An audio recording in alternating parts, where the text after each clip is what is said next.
Between 334 and 323 BC, a Macedonian king named Alexander fought across 3 continents, conquered an empire spanning 2 million square miles, and commanded his army through terrain ranging from the mountains of Afghanistan to the deserts of Egypt to the river valleys of India. He faced Persians, Scythians, Indians, and countless tribal warriors. He fought set-piece battles on open plains and brutal guerrilla conflicts in mountain passes, and in about a decade of continuous warfare across thousands of miles and against dozens of enemies, he never lost a major pitched battle. Not one. This is not just impressive, this is statistically absurd. Military history is filled with great commanders who suffered defeats. Hannibal lost at Zama, Napoleon lost at Waterloo, even Caesar faced setbacks. Yet Alexander fought from Greece to India and died undefeated in the field at age 32. How is this possible? Was it luck, superior numbers, divine favour as he himself claimed? Or was there something else, something methodical and replicable that made him truly invincible? This documentary will answer that question. We're not here to retell his life story. You know he was born in 356 BC, tutored by Aristotle, and conquered the Persian Empire. What you're about to discover is why he won. Not his battles, but the system behind them. Not his conquests, but the tactical principles that made those conquests inevitable. We will examine 4 specific reasons why Alexander never tasted defeat, using his actual battles as case studies to prove each point. By the end of this investigation, you will understand that Alexander's invincibility was not a miracle. It was engineering, and that might be the most terrifying thing about him. If you want to see more deep dives into military history that go beyond surface-level storytelling, hit that like button right now and subscribe to Wars in History. We bring you the brutal truth about warfare, tactics, and the commanders who changed the world. Now let's begin. Before we analyse Alexander's genius, we must understand the weapon he inherited. When Alexander took the throne in 336 BC at age 20, he did not build the Macedonian army from scratch. His father, Philip II, had already transformed Macedonia from a backwater kingdom into a military superpower through radical reforms that revolutionized ancient warfare. Alexander was brilliant, but he was brilliant with tools that were already the most advanced in the world. Understanding Philip's reforms is essential to understanding Alexander's success. The core innovation was a weapon called the sarissa. This was a pike roughly 18 feet long, twice the length of a standard Greek spear. It sounds simple, but the implications were devastating. When Macedonian infantry formed into a phalanx, the sarissa allowed 5 rows of men to project their spears forward simultaneously, creating a wall of spear points that was nearly impenetrable. An enemy soldier charging a Macedonian phalanx had to get through multiple layers of spears before he could even reach the front line. It was like attacking a porcupine with 5 layers of quills pointing at your face. But Philip did not stop with equipment. He professionalized the army in a way that was unprecedented in the Greek world. Before Philip, armies were mostly citizen militias who fought seasonally and went home to harvest crops. Philip created a standing army that trained year-round, marched long distances with full equipment, and drilled constantly in complex maneuvers. He trained his phalanx to double or halve its depth, depending on the situation, giving it flexibility that earlier Greek formations lacked. This was not just an army, it was a machine. When Alexander inherited this force in 336 BC, he took his father's machine and turned it into something else entirely. Philip had built a powerful army designed for Greek warfare. Alexander used it to conquer the world. He kept the sarissa phalanx as his anvil, but he added his own innovations in cavalry tactics, combined arms coordination, and psychological warfare. What Philip created was formidable. What Alexander did with it was unstoppable. Now let's examine exactly how he used these tools to achieve the impossible.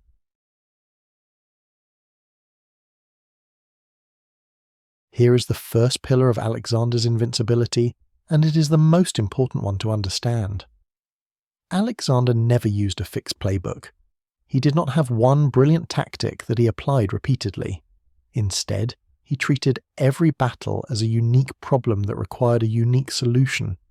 He studied his enemy, analysed the terrain, identified weaknesses, and then designed a completely new tactical approach specifically engineered to destroy that particular opponent. This adaptability is what separated him from every other general of his era. Most ancient commanders had a signature style. The Spartans relied on their heavy infantry phalanx. The Persians massed their cavalry and archers. The Romans would later perfect their legionary system. These were powerful methods, but they were predictable. If you knew how a Spartan army fought, you could prepare a counter. Alexander was different. His enemies could study his previous battles and learn absolutely nothing useful because he would fight them in an entirely different way. This was psychological torture as much as military strategy. You could not prepare for Alexander because you did not know which Alexander would show up. Let us prove this with two battles that could not be more different. The first is Gaugamela in 331 BC, fought against the Persian Empire on a massive open plain. The second is Jaxart in 329 BC, fought against Scythian horse archers on the edge of the known world. Same commander, same core army, completely opposite tactics. Watch how he transforms his entire approach based on the enemy he faces. At Gaugamela, Alexander faced the largest army ever assembled against him. Ancient sources claim King Darius III of Persia brought somewhere between 100,000 and 250,000 men. Alexander had roughly 47,000. Darius had chosen the battlefield himself, a flat plain near modern-day Iraq, specifically to maximize his numerical advantage and give his cavalry and chariots room to maneuver. He had even ordered the ground leveled in places to create the perfect killing field. This was supposed to be the battle where the Persians would finally crush the Macedonian invader through sheer, overwhelming force. Alexander's solution was a masterpiece of geometric warfare. He arranged his army in an oblique formation, meaning his right wing was advanced forward while his left wing was held back at an angle. This created an asymmetric approach that confused the Persian deployment. As he advanced, he deliberately moved his entire army to the right, forcing Darius to extend his left flank to prevent being outflanked. This was the trap. By pulling the Persians laterally across the battlefield, Alexander stretched their line thinner and thinner until gaps began to appear in their formation. Then came the critical moment. Alexander had positioned himself at the head of his companion cavalry on the extreme right wing. When he saw a gap open in the Persian left centre, he did not hesitate. He personally led a wedge-shaped cavalry charge directly into that gap, driving deep into the Persian lines at an oblique angle. This was not a frontal assault. This was a surgical strike aimed at one specific point of weakness. Meanwhile, his phalanx advanced in echeloned layers, each unit positioned to support the one in front of it, preventing the Persians from enveloping his flanks despite their superior numbers. He had turned a massive, chaotic battlefield into a controlled killing zone. The result was a decisive victory. Darius fled the field, his army collapsed, and Alexander's casualties were comparatively low, but notice the method. This was a set-piece battle fought with geometric precision. Alexander used formation, timing, and calculated maneuver to defeat a numerically superior enemy on open ground. He played chess with human beings. Now watch what happens when the chessboard disappears. 2 years later, Alexander faced a completely different problem on the Jaxartes River in modern-day Central Asia. The Scythians were not like the Persians. They had no empire, no cities, no fixed positions to defend. They were nomadic horse archers who lived on the endless steppes, and their entire military doctrine was built around mobility and harassment. They would ride circles around you, fire arrows from a distance, and retreat before you could engage them. If you charged, they scattered. If you retreated, they pursued. Fighting them was like trying to punch smoke. This is where most ancient armies failed against steppe nomads. You could not pin them down.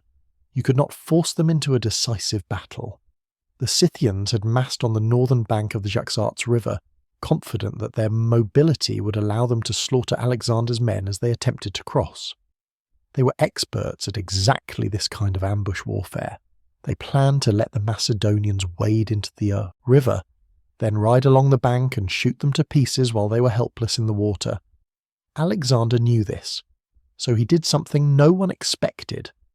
First, he appears to have used his siege artillery, catapults designed to break city walls, as covering fire during the river crossing. He had his engineers mount the machines on the southern bank and launch volleys of heavy bolts and stones across the river to suppress the Scythian archers. This was improvisation. Catapults were not supposed to be used this way, but Alexander did not care about doctrinal rules. He cared about results. As his infantry crossed under this covering fire, Alexander executed the second phase. He knew the Scythians would try to use their mobility to outflank and surround his forces. So he deployed his light infantry, archers and javelin men, in dense formations that could move quickly and provide mutual support. These troops advanced in tight clusters, making it harder for the Scythian arrows to pick off, isolated targets.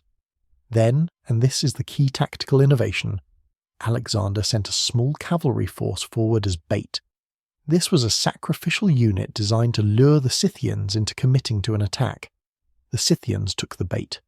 They swarmed the advanced cavalry, confident in their superior numbers and mobility.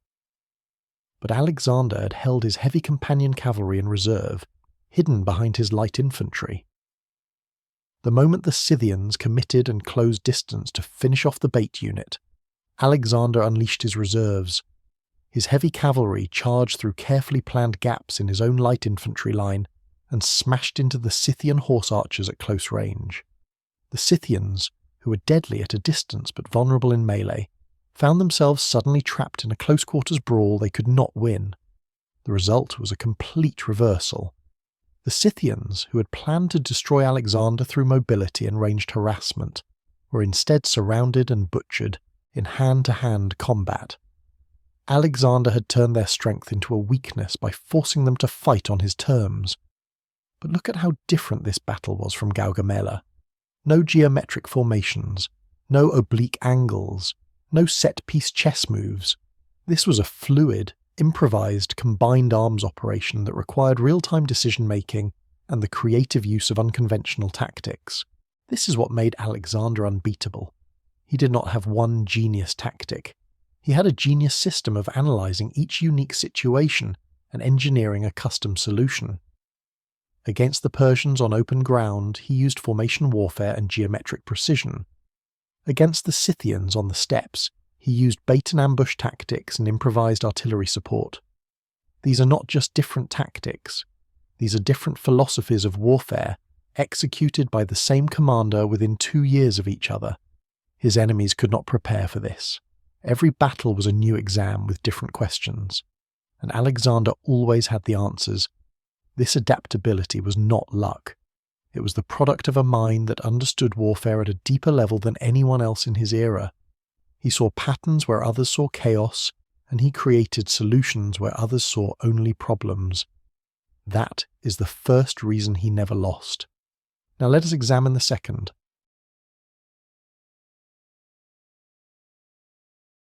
The second pillar of Alexander's invincibility was his obsession with eliminating enemy commanders.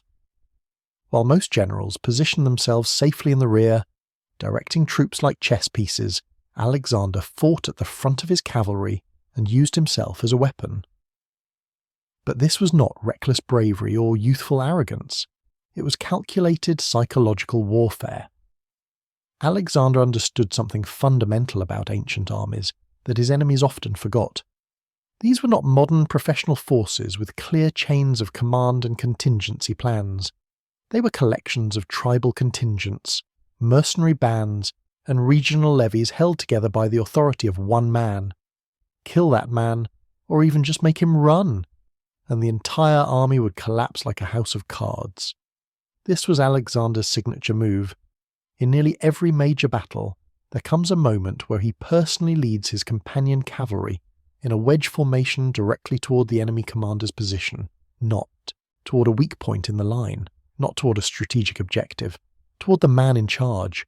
It was assassination dressed up as cavalry tactics, and it was brutally effective because it combined physical violence with psychological devastation. The moment an ancient army saw their king flee the battlefield, morale evaporated. Soldiers stopped fighting to win and started fighting to escape. An organized retreat became a panicked rout, and a rout became a massacre. The risk was enormous. Alexander was not observing from a hilltop. He was in the front rank of a cavalry charge, personally fighting enemy soldiers, exposed to arrows and spears and javelins. He was wounded multiple times throughout his campaigns, sometimes seriously. One well-placed strike, and the entire Macedonian war machine would have collapsed. His generals begged him to stop taking these insane risks. But Alexander knew that the reward was worth it. If he could reach the enemy commander, if he could make that man break and run, the battle was over regardless of troop numbers or tactical positioning. Let us examine his most famous decapitation strike to understand exactly how this worked. In early November 333 BC, Alexander faced King Darius III of Persia for the first time on a narrow coastal plain near the town of Issus, in modern-day Turkey. The strategic situation was terrible for Alexander. Through a series of miscommunications and faulty intelligence, Darius had managed to position his army behind Alexander's forces, cutting his supply lines. The Persians had also captured the town of Issus itself and killed the sick and wounded men left behind. Alexander was forced to turn his entire army around and march back north to confront Darius. This was exactly the kind of strategic disaster that should have led to defeat. But Alexander saw opportunity where others saw catastrophe. The narrow plain meant that Darius could not use his superior numbers effectively. The Persian army was packed into a confined space, with mountains on one side and the sea on the other. More importantly, Darius had positioned himself in the centre of his line, in a war chariot clearly visible, with all the royal regalia of the Persian Empire. He was announcing his presence. He wanted his men to see him and take courage from his leadership. Alexander saw that announcement and decided to turn it into a death sentence. The battle began with the Macedonian phalanx advancing to pin the Persian centre, which was composed primarily of Greek mercenaries fighting for Persian gold. These were professional soldiers, well-trained and well-equipped, and they fought ferociously. The phalanx struggled, men died, the line began to buckle. For a time, the outcome was genuinely in doubt. This was not one of Alexander's easy victories. It was brutal, grinding infantry combat where both sides had legitimate chances of winning. But Alexander was not watching the phalanx. He was watching Darius. Alexander positioned himself on the right wing at the head of his companion cavalry as always. He launched his cavalry first against the Persian left wing, which was positioned on elevated ground near the foothills. Using a combined force of cavalry and archers, he quickly shattered this wing and scattered the troops into the hills. Then came the critical decision. With his right wing victorious, military doctrine said he should wheel inward to support his struggling phalanx from the flank. That would have been the safe, conventional move. Alexander did not make that move. Instead, he turned his cavalry and charged directly across the battlefield toward the centre, toward Darius himself. He ignored tactical objectives. He ignored the fact that Persian cavalry was threatening his left wing. He ignored everything except the single goal of reaching the Persian king. This was not a flanking maneuver. This was a spear aimed at the heart. Alexander led from the very front of the wedge formation, personally identifiable by his distinctive armour and plumed helmet, and drove his cavalry like a battering ram through the Persian lines, directly toward the royal chariot. Imagine being Darius in that moment. You're a king who has never personally fought in a major battle before. You have spent your life in palaces, surrounded by luxury and ceremony. You have been told your entire life that you are the chosen ruler of the greatest empire on earth. And now you are standing in a chariot on a battlefield, and you see a wedge of cavalry smashing through your troops like they are not even there. And at the head of that wedge is a young man in blood-covered armour riding directly at you with the clear intention of killing you personally. Darius broke. The ancient sources describe him turning his chariot and fleeing the battlefield. While the battle was still ongoing and victory was still possible, he abandoned his army, his family, his royal tent with all its treasures, and ran for his life. And the moment he ran, the battle was over. The Persian soldiers saw their god-king fleeing in terror, and their will to fight evaporated. What had been an organised army became a mob of panicked men trying to escape. The Greek mercenaries, who had been fighting effectively against the phalanx, suddenly found themselves surrounded and abandoned. They were slaughtered. The Persian cavalry, which had been winning on the flanks, disengaged and fled. Tens of thousands of Persian soldiers died in the rout, not from tactical defeat, but from psychological collapse. Alexander captured Darius's mother, wife, and children. He seized the royal tent with its incredible wealth, and most importantly, he broke the myth of Persian invincibility. Darius had appeared on the battlefield in person, the king of kings, the ruler of an empire that stretched from Egypt to India, and he had run away from a Macedonian prince. The psychological damage was irreparable. Even when Darius assembled an even larger army for their next confrontation at Gaugamela, his men knew he had fled before. That knowledge poisoned everything. This was not a one-time tactic. Alexander used variations of this decapitation strike throughout his campaigns. At Gaugamela 2 years later, he would charge at Darius again, and Darius would flee again, this time permanently abandoning his empire. Against Indian King Porus at the Hydaspes River, Alexander personally led a cavalry charge across a flooding river to attack Porus directly. Porus, unlike Darius, stood his ground and fought, which Alexander respected. But the tactic was the same.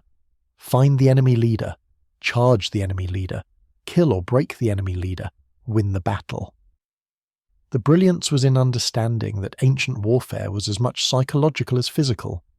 Modern armies have redundant command structures, radio communications, and contingency plans. Ancient armies had one man shouting orders. Remove that man, and you remove the brain from the body. Everything else was just cleanup. Alexander risked his life repeatedly to execute this strategy because he understood that the risk-reward calculation was overwhelmingly in his favour. Yes, he might die. But if he succeeded, he could end battles in minutes that might otherwise last hours and cost thousands of lives. His enemies understood this tactic. They knew Alexander would come for them personally. But understanding a tactic and stopping it are two different things. How do you stop a cavalry charge led by the most aggressive commander in the world, backed by the most disciplined heavy cavalry in existence, aimed directly at your position? Do you run before he reaches you, like Darius, and lose the battle through cowardice? Or do you stand and fight and risk dying in personal combat and still lose the battle? There was no good answer. Alexander had created a tactical problem with no solution, and that is the second reason he never lost. Before we continue to the third pillar, if you are finding value in this deep tactical analysis, help the algorithm recognize this hard work. Drop a like, leave a comment with your thoughts, and share this with anyone who appreciates real military history. This kind of research takes time, and your support keeps it coming. And speaking of Alexander's genius, if you want to see the other side of his leadership, the moment when even his unbeatable army reached its breaking point, go watch our video Alexander's Greatest Speech, the day he broke his own army. It is one of the most powerful moments in military history, and it shows you the psychology behind keeping men loyal after a decade of conquest. You will find it linked in the description and on the screen right now. While you're at it, check out our other Alexander videos on the channel. We have covered this man from every angle. Now let us move to the third pillar of his invincibility.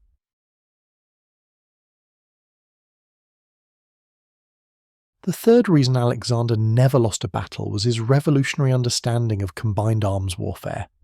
This is a term that sounds technical, but the concept is simple and devastating. Combined arms means using different types of military units, infantry, cavalry, archers, siege engines, in coordinated action, where each unit type compensates for the weaknesses of the others. Ancient commanders understood this in theory, but Alexander executed it with a level of precision and real-time coordination that would not be matched for centuries. He turned his army into a living organism where every part supported every other part, creating a tactical flexibility that made him nearly impossible to defeat. Most ancient armies were collections of unit types that fought separately. The infantry would engage the enemy infantry, the cavalry would fight the enemy cavalry, archers would shoot arrows. These actions happened simultaneously, but they were not truly coordinated. Alexander's army was different. His phalanx did not just fight, it created conditions for his cavalry to strike. His cavalry did not just charge, it drew enemy forces into positions where his archers could massacre them. His light troops did not just skirmish, they identified weaknesses that his heavy units could exploit. Every action was part of a larger tactical plan, and every unit was aware of its role in that plan. This required phenomenal discipline and training. It also required a commander who could see the entire battlefield at once, process information in real time, and issue orders that multiple unit types could execute simultaneously while under enemy fire. Alexander could do this. His generals marvelled at it. His enemies had no counter for it. To understand how devastating this combined arms mastery was, we need to examine his most difficult battle, where he faced a weapon that should have been unstoppable. The war elephants of King Porus. In 326 BC, Alexander reached the easternmost edge of his conquests in northern India. He had marched his army through deserts, over mountains, and across rivers for 8 years. His men were exhausted. His supply lines were stretched to the breaking point, and now he faced King Porus of the Parava kingdom on the banks of the Hydaspes River during monsoon season. The river was swollen, dangerous, and extremely wide in places. On the far bank, Porus waited with an army that included something Alexander's Macedonians had never faced in significant numbers before. War elephants, around 100 of them, each one a walking nightmare. These were not circus animals. War elephants were the ancient world's equivalent of tanks. They stood 10 feet tall at the shoulder, weighed 5 to 6 tons, and were trained specifically for combat. Their tusks were often fitted with iron points. They could trample men and horses, smash through shield walls, and create panic just by their appearance and sound. Horses that had never encountered elephants would refuse to approach them. Infantry formations would break and scatter at their charge. Porus positioned his elephants in the centre of his battle line, spaced evenly like towers in a fortress wall, with infantry filling the gaps between them. It was a formation designed to be impenetrable. The tactical problem was nearly unsolvable. Alexander could not cross the river where Porus expected him, because his troops would be slaughtered as they emerged from the water, disorganized and exhausted, facing fresh troops and charging elephants. He could not simply refuse battle, because his supply situation was desperate and his men were demanding to turn back. He could not outflank Porus significantly because the terrain and the monsoon conditions limited his options. And even if he got his army across the river intact, he still had to defeat those elephants. A frontal assault by the phalanx would be suicide. The elephants would smash through the sarissa armed infantry like bowling balls through pins. Alexander's solution was a masterpiece of deception and combined arms coordination that began before the battle even started. For weeks, he created false crossing attempts, moving troops to the riverbank, making noise, preparing boats, and then withdrawing at the last moment. He did this repeatedly, at different locations, at different times of day and night. Porus had to respond to every feint, marching his army along the riverbank, positioning his elephants, exhausting his troops. This was psychological warfare designed to create fatigue and complacency. By the time Alexander made his real crossing, Porus's forces were physically and mentally drained from constant false alarms. Alexander finally crossed the river many miles upstream from the main camp, at night during a thunderstorm, with a select force of cavalry and light infantry. This was not his whole army. He left a substantial force at the original camp to continue the deception and prevent Porus from reinforcing the crossing point. The troops that crossed with Alexander were specifically chosen for mobility and flexibility. Heavy cavalry, light infantry, archers, and javelin throwers. No phalanx yet. He was setting up the chess pieces before committing his main force. When Porus discovered the crossing, he sent his son with a contingent of cavalry and chariots to stop Alexander's advance. This was the first test of Alexander's combined arms coordination. He used his light infantry and archers to break up the Indian chariot charge with missile fire, disrupting their formations before they could build momentum. Then his heavy cavalry charged into the confused mass, scattering them completely. Porus's son was killed in the melee. This preliminary engagement was critical because it eliminated Porus's mobility advantage and forced him to commit his main army, elephants and all, to a static defensive position. When Alexander finally faced Porus's main army, the elephants were positioned exactly as expected in the centre, creating an impassable barrier. Alexander's solution was to refuse to attack the centre. He concentrated his forces on Porus's left flank, using his cavalry to launch repeated attacks against the Indian cavalry and light infantry positioned there. This was not a decisive strike. This was pressure, designed to force Porus to respond. And Porus did respond, moving cavalry from his right flank to reinforce the left. This created exactly the opening Alexander needed. With Porus's cavalry committed to the flanks, Alexander sent orders for his phalanx, which had now crossed the river, to advance against the Indian infantry in the centre. But he gave them specific instructions. Do not engage the elephants directly. Instead, the phalanx advanced in a deeper-than-normal formation, presenting a wall of sarissas, those 18-foot pikes pointing forward. The elephants, prodded forward by their mahouts, charged this wall of spears. And here is where combined arms made the difference. The phalanx did not have to defeat the elephants. It just had to occupy them and hold them in place. While the elephants were engaged with the phalanx, Alexander unleashed his missile troops. Archers and javelin throwers, positioned on the flanks and in gaps between the phalanx units, began targeting the mahouts, the elephant drivers who sat exposed on the elephants' backs. This was precision targeting. Kill the mahout, and the elephant becomes uncontrollable. Wound the mahout, and the elephant's effectiveness drops dramatically. The archers and javelin throwers were not trying to kill the elephants themselves, which was nearly impossible. They were killing the men who controlled them. As mahouts fell, wounded or dead, elephants began to panic. Some pressed into the sarissa wall with devastating losses. Some turned and ran back into their own infantry formations, trampling Indian soldiers. Some simply stopped and trumpeted in confusion, creating obstacles rather than weapons. The combined arms coordination here was surgical. The phalanx provided a barrier that funneled the elephants into predictable positions. The missile troops neutralized the elephant controllers. And Alexander's cavalry, having defeated the Indian cavalry on the flanks, now swept inward to attack the Indian infantry from the sides and rear.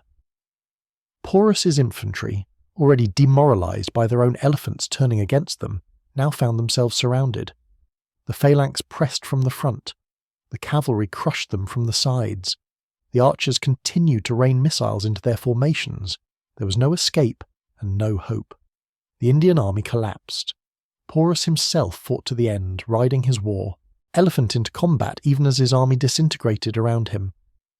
Alexander respected this courage, and later reinstated Porus as a client king. But respect did not change the outcome. The elephants, which should have been unstoppable, had been systematically neutralized through combined arms tactics.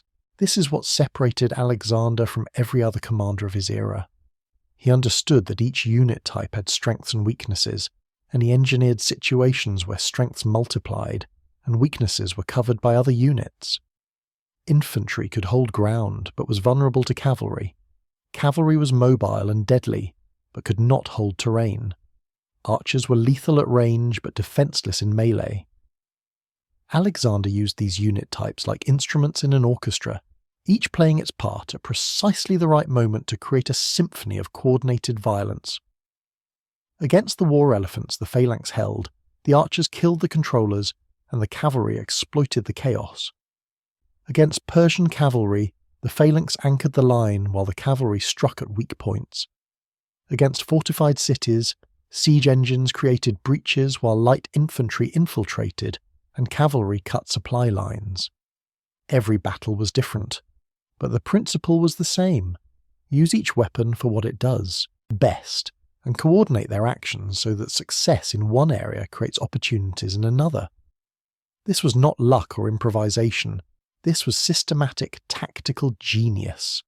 His enemies could not replicate this because it required perfect training, absolute discipline, real-time communication, and a commander who understood every unit's capabilities and limitations. Most ancient armies had one or two of these elements. Alexander had all of them. That is the third reason he never lost. Now let us examine the fourth and final pillar, the weapon he deployed before his army even arrived.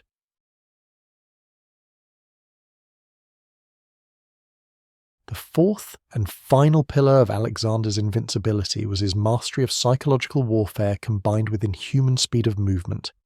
This is the most overlooked aspect of his genius, but it may have been the most important. Alexander understood that battles are not won solely on the field of combat. They are won in the minds of enemy soldiers before the first spear is thrown.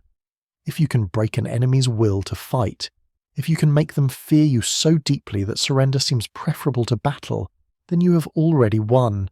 And if you can move your army so fast that enemies cannot prepare or allies cannot reinforce, then you control the tempo of the entire war. Ancient warfare moved slowly. Armies walked. Supply trains crawled. Information travelled at the speed of a running messenger. Military campaigns were measured in months and years, not days and weeks. Alexander shattered these assumptions. His forced marches covered distances that seemed impossible. He appeared in places where his enemies swore he could not be. And when he arrived, he brought not just military force but a reputation for absolute brutality toward those who resisted, and surprising mercy toward those who surrendered. This combination of speed and terror created a psychological weapon that defeated cities and armies without a single sword being drawn. Let us examine both sides of this weapon. First, terror. How Alexander used calculated atrocity to send a message that echoed across continents. Second, speed.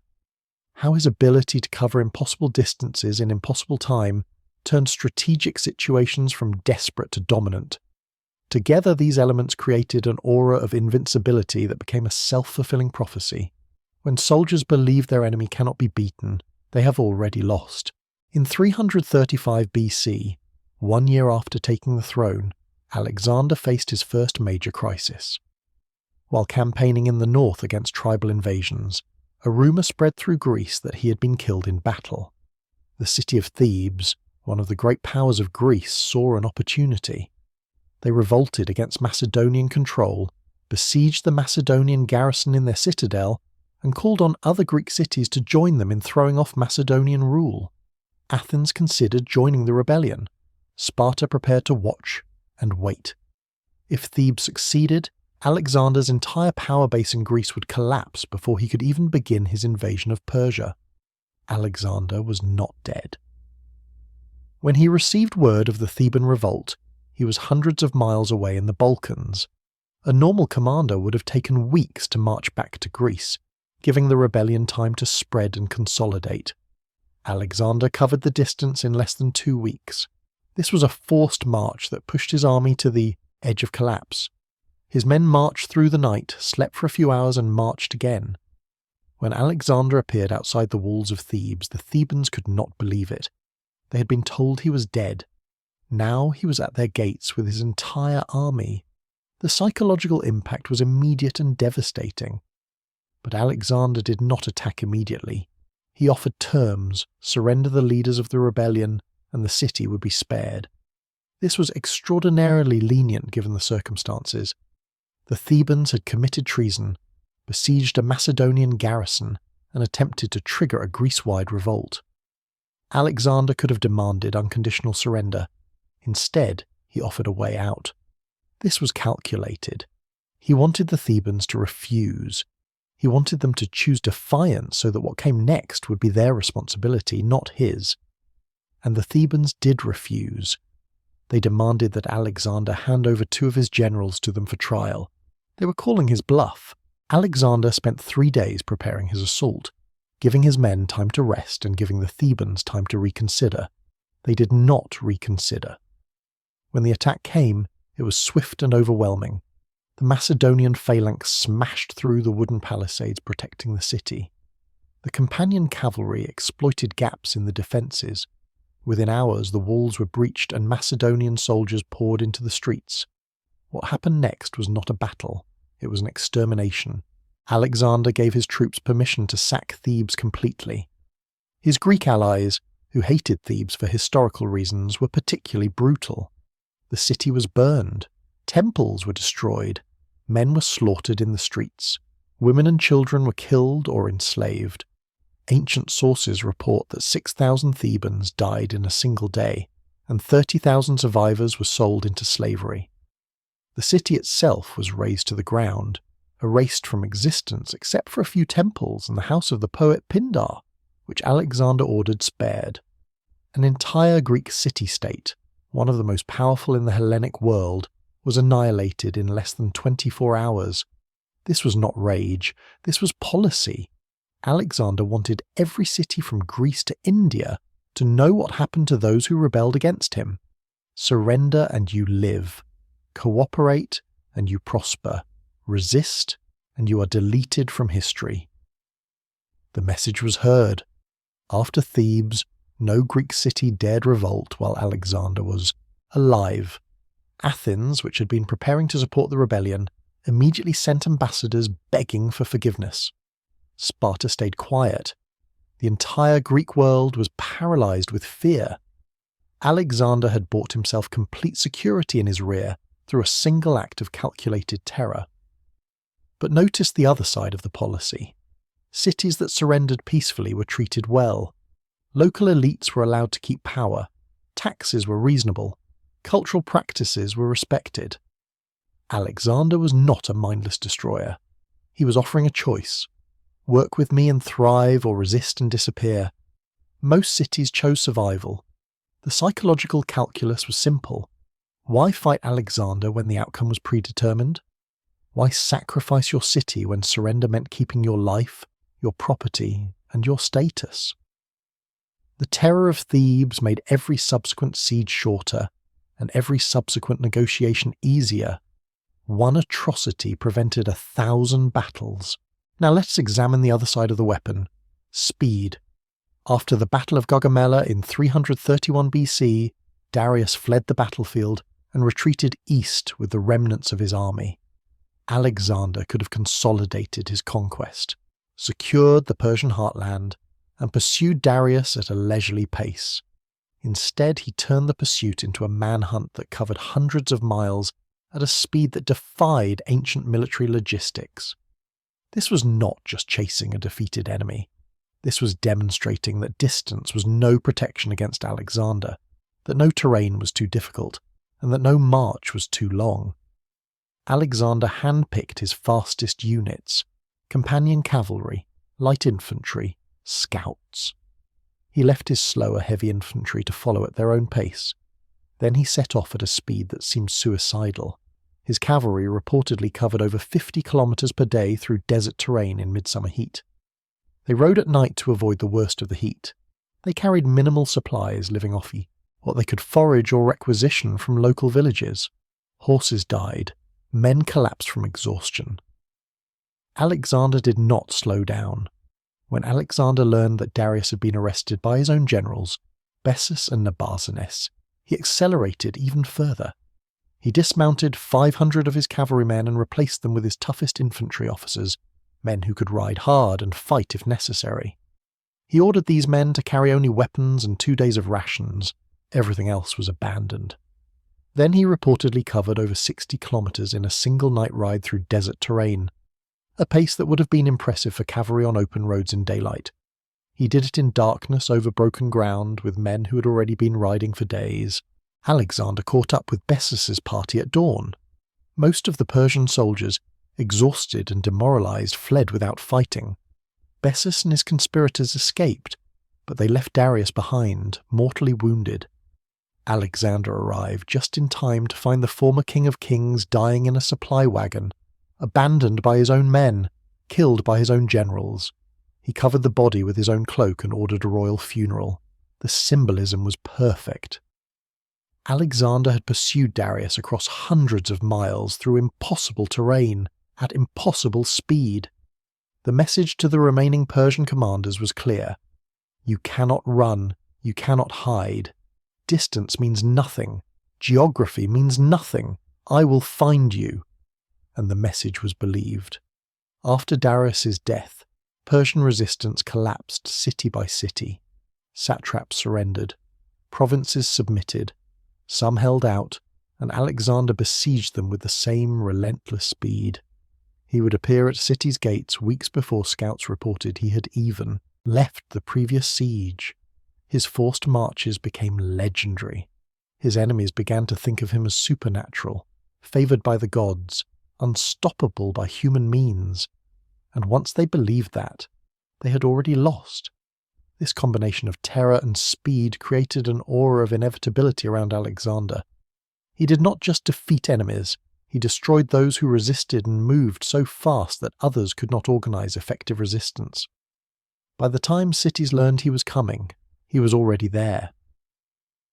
By the time armies tried to concentrate against him, he had already forced marched past them and struck at their supply bases. He controlled the tempo of every campaign, and he used that control to keep his enemies perpetually off balance, demoralized, and terrified. This is the final reason Alexander never lost a battle. He won many of his battles before they started, in the minds of enemy soldiers who had heard what happened to Thebes, who knew about the impossible marches, who understood that resistance meant annihilation and cooperation meant survival. When armies fight because they believe they can win, they are dangerous. When armies fight because they have no choice, they are already beaten. Alexander created that psychology deliberately, through calculated brutality and superhuman speed. It was not the largest part of his tactical genius, but it was the force multiplier that made everything else possible. Terror and speed.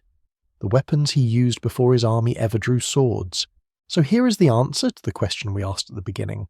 How did Alexander fight for about a decade across 3 continents against dozens of enemies and never lose a major pitched battle? It was not luck. It was not superior numbers because he was often outnumbered. It was not divine favour, though he claimed it. It was a system. 4 interlocking tactical principles that created a form of warfare so advanced that his enemies had no counter. First, tactical adaptability. He never fought the same battle twice, designing custom solutions for every enemy. Second, the Decapitation Strike. His willingness to risk his own life to kill or break enemy commanders, collapsing their armies from the top down. Third, combined arms mastery. His ability to coordinate infantry, cavalry and missile troops in perfect synchronization, creating tactical flexibility that could solve any battlefield problem. Fourth, psychological warfare and speed. His use of terror and impossible forced marches to win battles before they started, in the minds of enemies who feared him too much to fight effectively. These 4 pillars supported each other. His adaptability was enabled by his combined arms flexibility. His decapitation strikes worked because his combined arms tactics created the openings. His psychological reputation was built on the reality of his tactical victories, and his speed allowed him to apply all these advantages before enemies could prepare. It was a system of warfare that would not be matched until the rise of modern military doctrine 2,000 years later. Alexander died at age 32 in Babylon in 323 BC after a sudden illness, the exact cause debated by historians to this day. He died never having lost a major pitched battle. His empire fragmented immediately after his death because the system was built around one man's genius. But the battles he won, the tactics he pioneered, and the psychological understanding he demonstrated remain relevant to this day. He proved that warfare is not about courage or strength alone. It is about system, adaptability, coordination, and the understanding that the enemy's mind is as important a battlefield as the ground you fight on. His invincibility was not a miracle, it was engineering. And that, more than any single victory, is what makes Alexander the Great one of the most important military minds in human history. What do you think? Did we miss anything critical in Alexander's tactical genius? Is there another commander from history who deserves this kind of deep analysis? Drop your thoughts in the comments below, and if you enjoyed this investigation into the real reasons behind Alexander's invincibility, Check out our other videos on military history where we break down the tactics, strategy, and brutal reality of warfare throughout the ages. Subscribe to Wars in History. We bring you the truth, not the legend.